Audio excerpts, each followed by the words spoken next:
પંચાયતના વિસ્તરણ અધિકારી નિવૃત્ત થતા વિદાયમાન।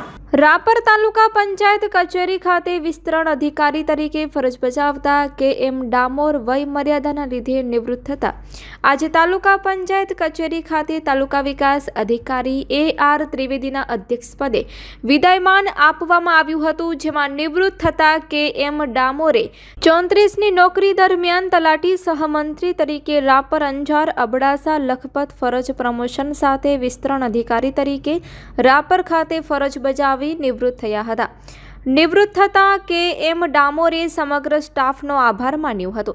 તાલુકા વિકાસ અધિકારી એ.આર. ત્રિવેદીએ પ્રાસંગિક પ્રવચનમાં જણાવ્યું હતું કે નિવૃત્ત થતા વિસ્તરણ અધિકારી ડામોરભાઈનું નિવૃત્તિ જીવન સુખમય અને આનંદદાયક તથા નિરોગી રહે તેવી શુભેચ્છા પાઠવી હતી।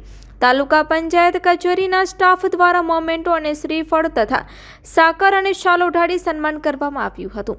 આ સાથે તાલુકા વિકાસ અધિકારી એ.આર. ત્રિવેદી, મદદનીશ તાલુકા વિકાસ અધિકારી હુસેન જીએજા, ભૂપતદાન ગઢવી, પ્રકાશ ચૌહાણ, દિનેશભાઈ સુથાર, શિલ્લાબેન બારિયા, જે.કે. ભારવાણી, તાલુકા પ્રાથમિક શિક્ષણ અધિકારી આંબાભાઈ મકવાણા, જિલ્લા તલાટી મંડળના પ્રમુખ વિજયભાઈ ગોસ્વામી, રાપર તાલુકા તલાટી મંડળના પ્રમુખ બળદેવ પરમાર, મિતેશભાઈ પટેલ, બિપિનભાઈ કડિયા, જીતુદાન ગઢવી તેમજ દેવાભાઈ આહિર આંકડા, મદદનીશ સંજયભાઈ રાઠોડ, અલ્પાબેન પટેલ, મહેશ પરસોડ, ચંદ્રકાંત પરમાર વગેરે ઉપસ્થિત રહ્યા હતા।